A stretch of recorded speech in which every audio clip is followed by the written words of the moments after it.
Hello and welcome to the Thriving Minds project, brought to you by Maximum Edge. Today we're looking at sleep, rest and relaxation, and breathing. So it's a three-part video. The first thing we're going to look at is sleep.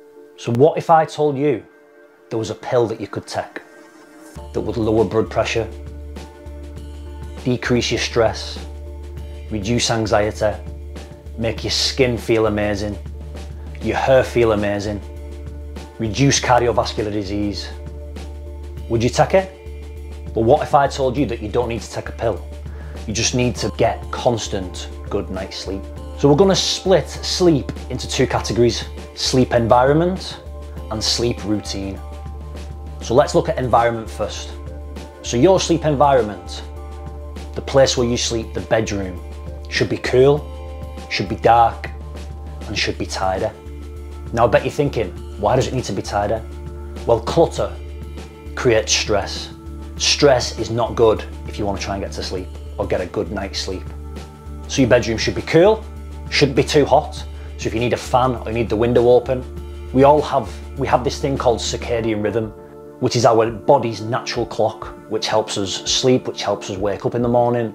So as we start to go to sleep and our body's circadian rhythm starts to say and signal that this is the time that you need to go to sleep, our body temperature cools, which makes it easier to go to sleep.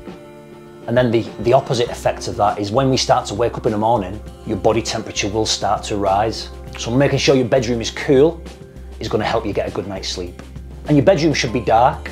The previous video we did on walking outside in nature, getting direct sunlight first thing in the morning is going to help you wake up. Well, it has the opposite effect when you're trying to go to sleep. We're going to talk about it a little bit more in the routine, the sleep routine aspect. But being on your phone, unnatural bright light before you go to sleep is going to play havoc with the ability to have a good night's sleep and drop off. One of the best things you can do in the morning is make your bed. Your bed's made, your room's tidy, there's no clutter, there's no stress.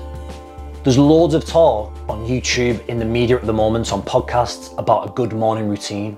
But have you ever thought, what is your bedtime routine?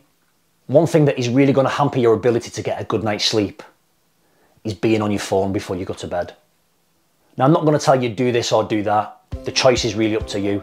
But if you're really struggling to get a good night's sleep and you're on your phone or you're watching Netflix or YouTube for an hour before you go to bed, that is really going to be detrimental to the ability to have a good night's sleep. So maybe think about reducing your phone time before you go to bed. You may or may not be drinking a lot of coffee, which in turn means you're putting caffeine in your system, which is going to hamper your ability to get a good night's sleep as well. So reducing your caffeine intake after 3 o'clock in the afternoon is really going to benefit you when it comes to getting a good night's sleep. Now, I would say the biggest change for me personally, in terms of my bedtime routine, is going to bed and waking up at the same time. I get it, it's not going to happen every time. You want to go out, you want to maybe enjoy a few drinks with your friends, that's fine. But wherever possible, go to bed at the same time and wake up at the same time. For me, I generally go to bed at 10:30 and I wake up at 7. Therefore, I'm getting a good long sleep and my body is naturally setting a pattern.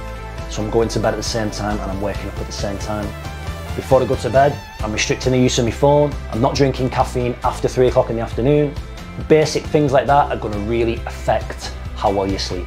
So why not give a couple of those things a try? Remember, we're looking at sleep environment, what the environment is like where you're trying to get to sleep, and we're looking at sleep routine. They're the main takeaways from this video.